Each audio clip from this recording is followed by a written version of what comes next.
Malacanang assures that relief assistance will still be given to families affected by Super Typhoon Yolanda. This even with the shift to rehabilitation and reconstruction in devastated areas. Deputy Presidential Spokesperson Abigail Baltay also denied reports of hoarding of relief goods. Yung sinasabi naman daw po na hinuhoard daw na relief goods namin ng gobyerno na galing daw po sa United Kingdom, wala ho siyang katotohanan. Kahit ho yung British Ambassador, kilaro ho niya. Kasi ang binigay ho sa atin ng UK, at least directly to the government for relief, are non-food items. Hindi ho relief goods yung binigay. So I hope on that point we're very clear.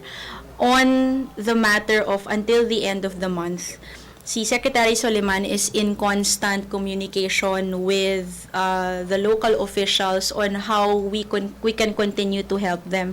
Remember na nagta-transition na tayo from relief to rehabilitation building.